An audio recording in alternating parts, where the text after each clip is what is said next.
strategies in order to do that. So if we provide you additional resources, do you have any ideas as to anything different that we can do that we're doing now? We're making a dent, but 72,000 deaths last year. These are statistics. Sadly, we're spending a lot of money, but I don't know that we're having great success. I do think we're having some starting to see some good results. I think the initial data suggests that we finally stopped seeing an increase in opioid overdose deaths. It seems to be leveling out, and we hope part of that is just the ability to have the Narcan. In fact, my understanding is that drug dealers are carrying it to keep their clients alive. So that's part of that. I don't know what the statistic would be if we didn't have that. Right. I also think we are making progress on reducing diversion and over prescription of the drugs, and we are locking up a lot of healthcare providers, and we're bringing a lot of civil actions. And I applaud you. And we're now applying technology a lot more to detecting places where there's suspicious patterns of oversubscription and so forth, and attacking them very aggressively. So on the first leg of the strategy, which is to reduce that addicted population from illicit drugs, I think we're making some progress. On the illicit drugs, I think a huge part of this is to address the problem of the traffic coming up from Mexico. Mexico is our drug supplier, all kinds of drugs. The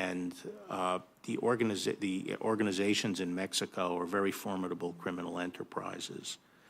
And we have to address that problem to stop the flow of these really deadly drugs and increasingly deadly drugs. Right. The fentanyl mixed in with all other kinds of drugs, so people really don't know what they're taking. We have to stop the flow of drugs from Mexico, or make a much bigger dent in it. That's one of the reasons that I do think that a wall, a barrier system across the southern border is an important part of that. Another part of that is the mail. And we've got, our postal inspectors are doing a good job. There's just not a whole lot of them. And in the past, it's much better now, but in the past, the interoperability hasn't been there. That's much better now than it used to be. But I wish you would look into that in the sense that, you mentioned the southern border, and I agree with you totally.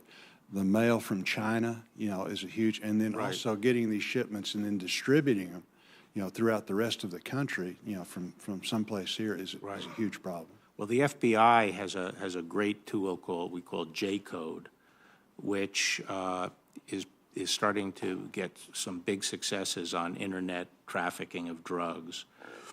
And I think attacking both the dark net and the regular internet and these online and policing the mails is a very important part of it. And we are now applying the technology to get a lot more progress on these online dealers. And on the mail front, there are some sensing technologies that are coming along that are very promising in terms of being able to intercept them. And then finally, one of the tools that we have that I think is one of the most effective are the drug courts. The VA is doing that now. Others are doing that.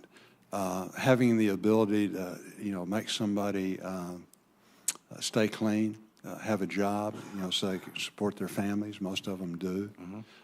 Really is a great asset. So I would hope that you would support that, and that's the way that we can, I think, really also make a dent.